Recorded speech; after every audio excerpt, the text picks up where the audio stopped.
A little bit closer. A little bit closer. There you go. That was good. And thank you to Desert Financial Credit Union for sponsoring the KRIM Community Spotlight Program. Good morning, Rim Country. Chris Higgins in the studio.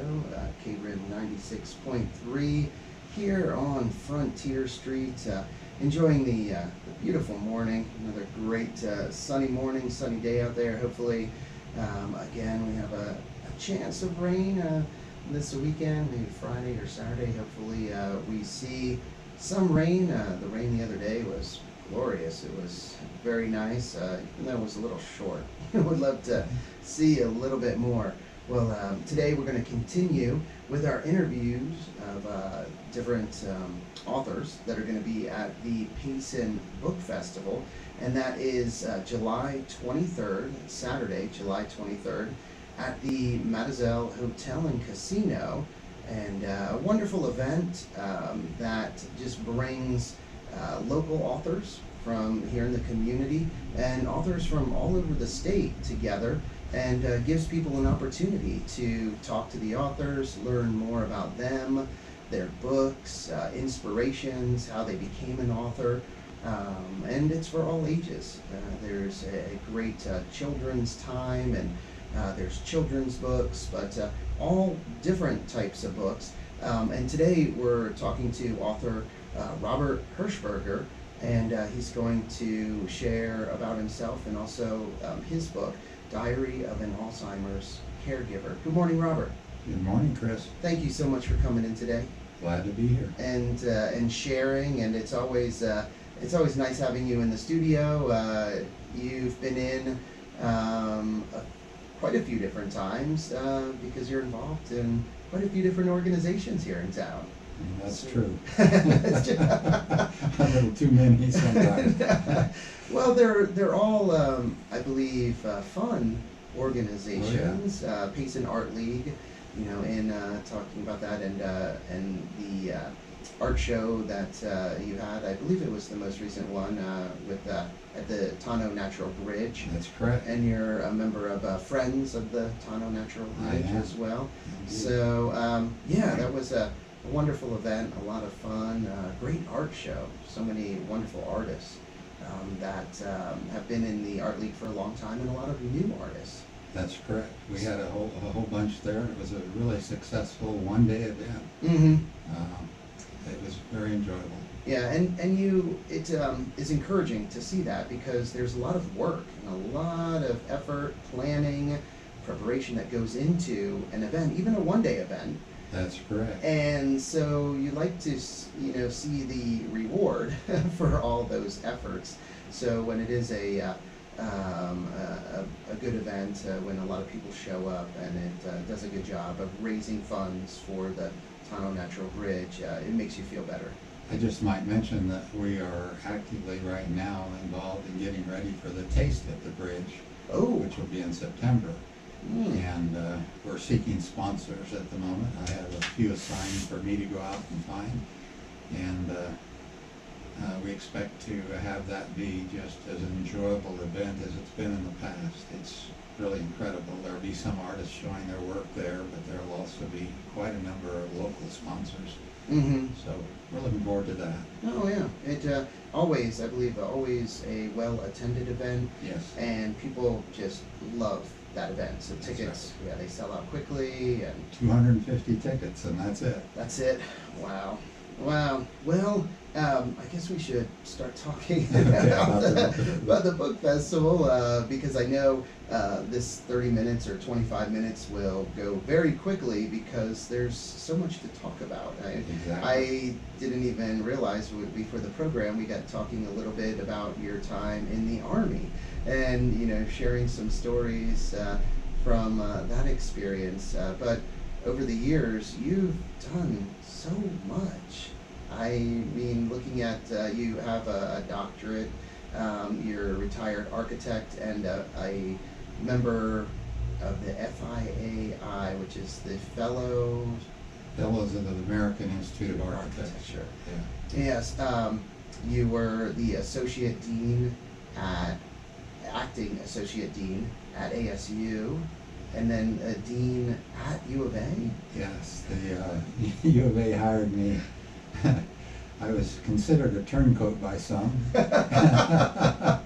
Yeah, wow, not even house divided, but you're divided. I mean, just one person. I had a great time at ASU and enjoyed my experience there, and I really had an interesting time at the U of A as dean. It was a bit different than being a faculty member and a practicing architect, but they treated me well, and of course when I went down there, Dick Tomey, the football coach, won 7 out of 8 years against ASU. So I told my colleagues at ASU I went down there for a winning football team. Oh, that didn't sit real well.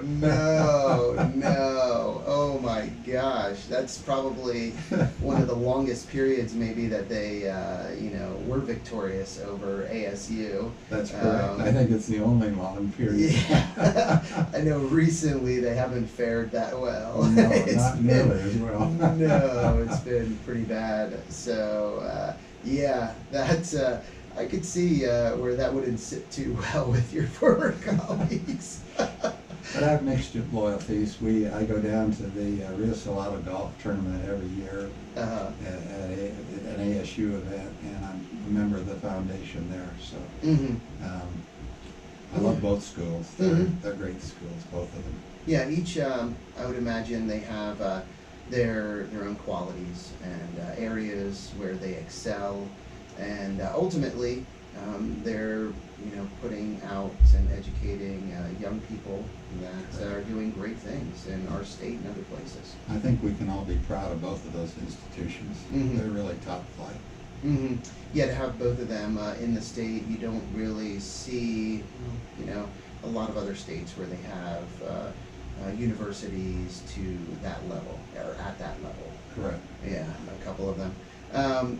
So while you were at ASU or U of A, you published many articles and a couple academic books? Yes. I was very active in researching architecture and meaning, how meaning is attributed to buildings, and also an area called architectural programming, or sometimes we call it space planning, or something of that nature, where it's pre-design planning.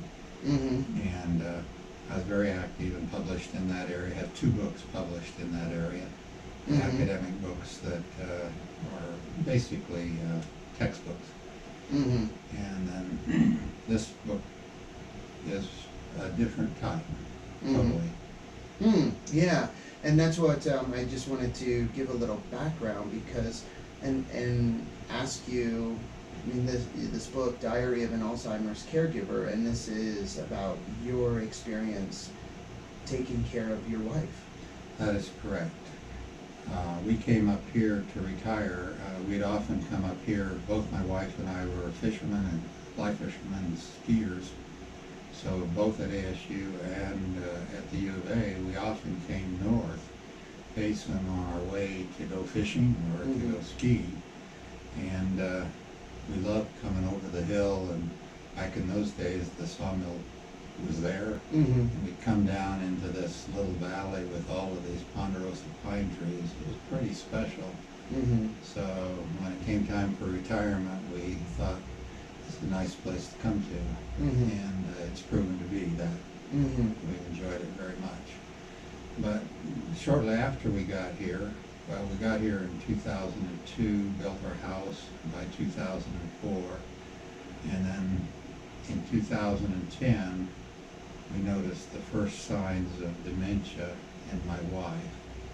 Interesting story. She brought me to the refrigerator one day and pointed at green stuff in the hydrator, and she said, "What is this green stuff?" And I said, "Well, that's asparagus." She said, "Oh, asparagus, of course." She said, "Asparagus." She said, "I just couldn't remember." She said, "Now I will." And then a couple of minutes later, she said, "And that green stuff is what?" I said, "Asparagus." She She repeated it a half a dozen times and said, "Now I'll remember," but she didn't. And that was the first that I noticed that she had any kind of problems. She was a brilliant woman, a natural leader, a great speaker with a tremendous vocabulary. And it's just such a shame the first thing that she started losing was vocabulary, which is really important if you want to maintain any kind of a leadership role. You have to remember what you're talking about. And from there, it was the first 2 or 3 years was pretty easy. We had a lot of good times together. She continued to drive, even after being advised not to. But she drove pretty successfully. We went skiing together. We played golf together. We played tennis together. She's a great athlete, and that kind of came to an end after about 2.5 years. One day she came home. She was very active in the United Methodist Church here. She came home from the church where she'd been meeting with the women's group. And she said, "I ran into the church." And I said, "What do you mean you ran into the church?" She said, "I drove into the church."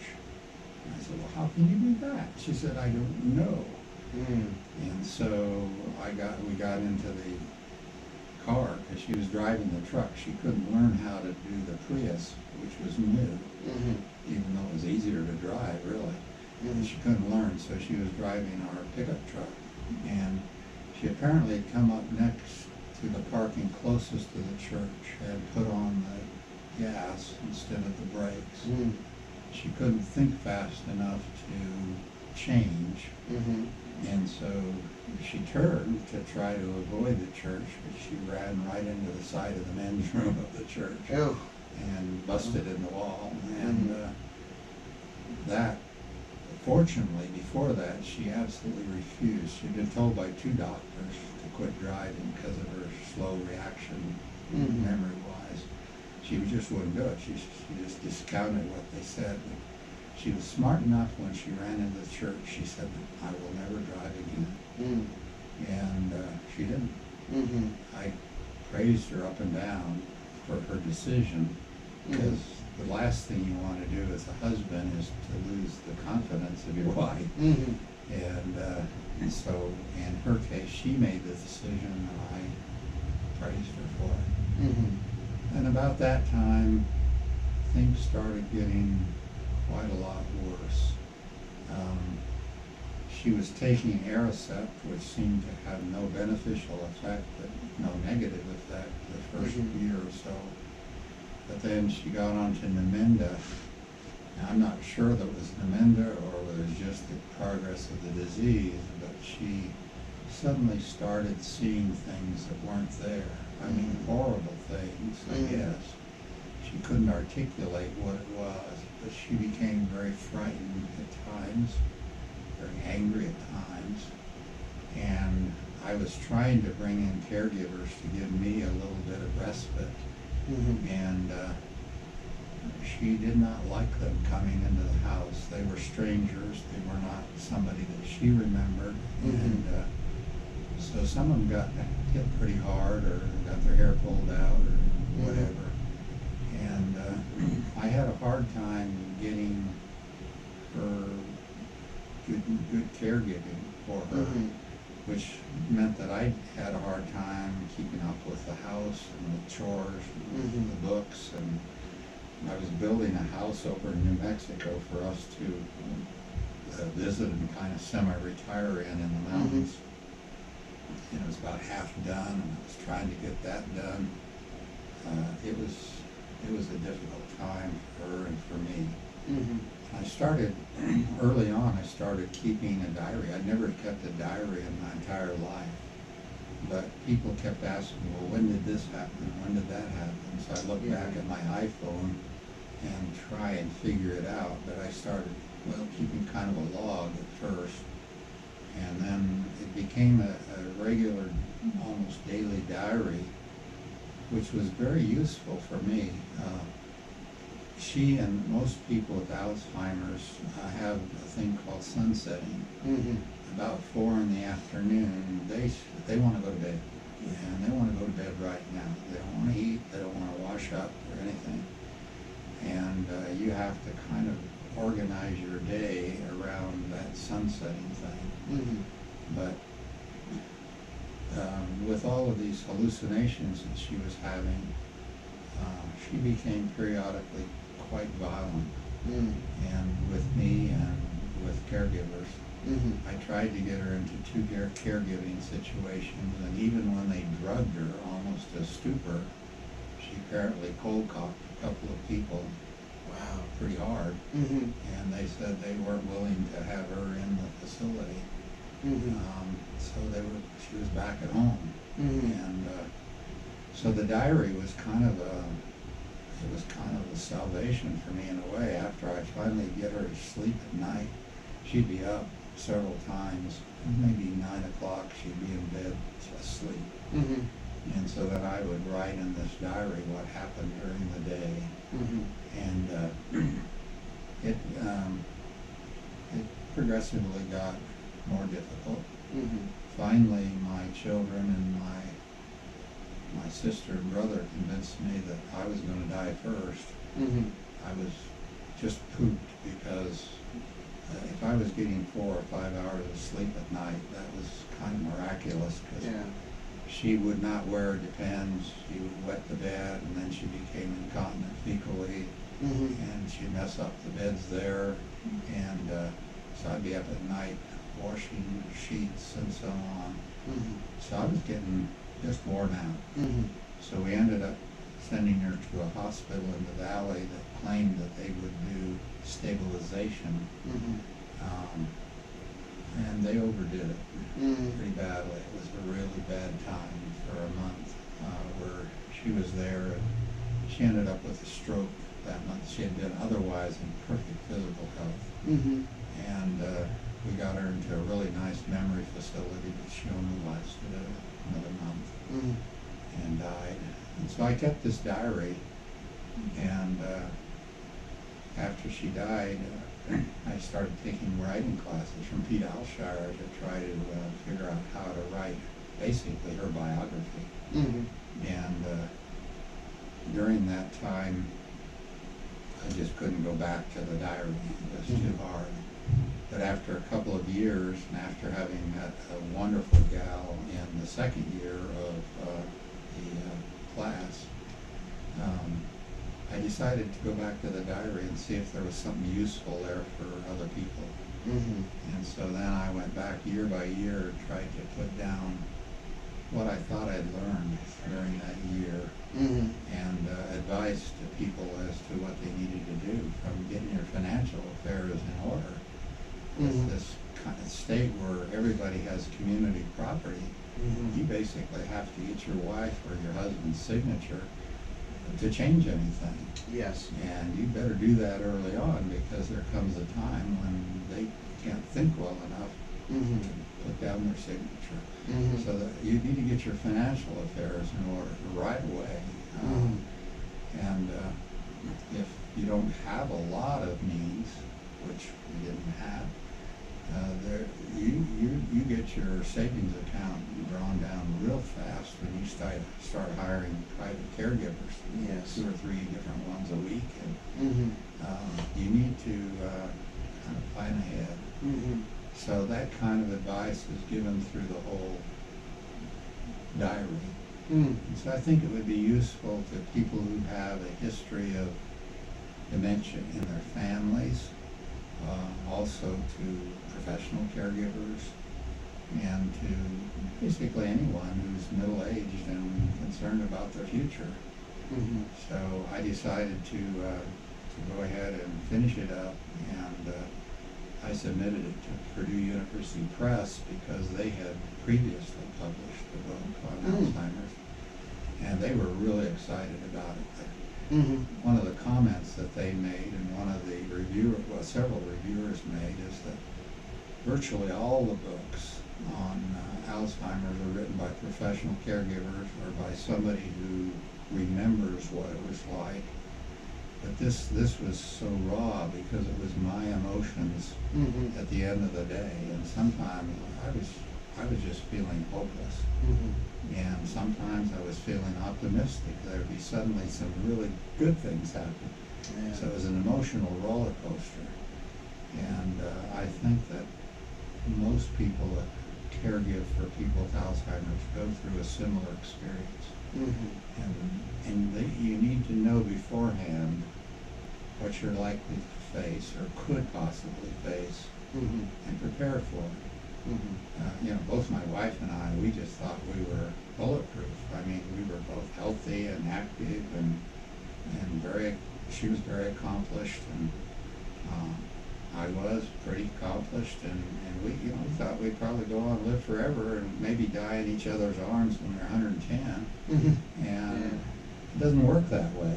Mm-hmm. It's almost always that somebody goes before the other person in an unexpected way. Mm-hmm. So I guess my advice is kind of be prepared for the unexpected. I wasn't, I was prepared to write the other books that I've written. I've written a bunch of short stories and Mm-hmm. my own memoirs. Totally prepared to write that. Mm-hmm. I was totally unprepared to be a caregiver, primary caregiver for a person with Alzheimer's. Mm-hmm. And I think most people are. Mm-hmm. Yeah, my grandmother, she had dementia for 10 years, and I remember one family get-together, and she, at that point, didn't, remember any of the family members, and so she didn't remember who I was, or any of her other grandchildren, or children, great-grandchildren, and she was coming out of, she had been very angry and could be aggressive, but she still had moments of that. Something would trigger that. She would all of a sudden think that you're somebody you're not, and in her mind you were this horrible person. And in the case of myself, I was somebody that was trying to steal something from her, take something from her, and done her wrong. And I remember her, slapping at my hand and grabbing my arm. And she was 4'11", I don't know, 100 pounds, if that, but just her strength. And like, Granny, what are you? Come on, no, it's me, Christopher, and but just no memory at all. And then, trying to smack me, and it's like, oh, okay. And my uncle, come on, okay, we have to go, oh, that, and just cussing and just so angry. And they, at one point, my uncle, who was her caregiver, and my aunt, for a while also, they did look at a facility and try and put her in a memory care facility. But again, the aggressiveness, and with her, she thought just everyone else's possessions were hers. So she would steal. She would steal, go into other people's rooms and maybe take something. They would find it in her room, and try and take it back. And she would fight them to where she ended up breaking a hip and almost dying from that. So they took her out of the facility because the caregivers were they didn't know what to do at that point, and so they had to bring her back to their house, and that's where she finished, the rest of her life. But it was years, and she wouldn't take medication for a couple of years, and they thought, well, that probably will bring the end of her life, soon, just refusing to take medication. But it was another 2 years after that, because physically she was very healthy, but just mentally. Yeah, I came to the conclusion that none of the drugs helped. Mm. The Aricept maybe didn't help, but it didn't do any harm. Mhm. Everything else, any antipsychotic was just the wrong thing for her. In Mm. fact, the Banner Alzheimer's Research Group down in Phoenix has confirmed that you just don't want to use on any older person any antipsychotics, Mm. and particularly don't want to use them with sleeping medication, Mhm. because it will basically shorten their life. And Mm. I discovered that a little bit on the late side. Mm. And had I known that earlier, I wouldn't have done some of the things I did, particularly sending her to a psychiatric ward. I mean, the story in the diary is just replete with my errors and with errors, I think, on the part of the medical profession in terms of treatment of a person with Alzheimer's. So a lot of the problems stem from that. I concluded, and I think they have, is the only best medicine for a person with Alzheimer's is love medicine. Is to have people that they remember around them that love them, and have those people smile and laugh and sing and include them and dance together. Whenever that was the case with Dee, she was a happy camper. When I was alone with her, if I turned my back to her, I was likely to get hit in the kidney or someplace in the back hard because I was ignoring her or she didn't recognize me. There were occasions when I came in, she had no idea who I was. And there were other times when I came in, she knew me exactly. And what was happening, you know, in her brain, I'll never know. But it just affects them in ways that are not understandable by a person who's sane. And you have to learn how to deal with it successfully. And some of my advice is, please live near relatives, friends that your spouse has known for a long time, and people that were committed to helping you care for them. And like I found the women at our church, one of the women at our church, just a wonderful lady, she arranged for 2 women to come at a time. And for a while they were successful, taking Dee to the movies, out for ice cream and the like, as long as they stayed happy, didn't try to control her. If anybody tried to say no or to control her in any way, they were likely to get hit. But if they were dancing and singing and having fun, she was having fun. And I think that's, if you can have friends around, and particularly relatives, to spell you, that's a good choice. I didn't have that. My 2 sons lived out of state. They came every once in a while. When they came, it was just the greatest thing. Because she remembered them, and they loved her, and she could tell they loved her, and they treated her nice, and it was good time. But, you know, that's rare. They're both working. They couldn't just take off work. So I had a full dose. Learned a lot. Wish I'd known more when I was going through it. Yeah, but as you said, there's really, you can't know, other than if you were in the medical profession, a nurse or doctor, or taking care of Alzheimer's patients or dementia patients. You wouldn't know where to start or what to expect. And even then, talking to different people that have had loved ones and been with loved ones that have suffered from Alzheimer's and dementia, they say, you know, just how it's so different with each person. And, you know, there's some similarities, obviously, or some things, the sun setting and other things, but then it is a day-to-day. You don't know what you're going to get, and you can prepare as best you can, and you know some of what to expect.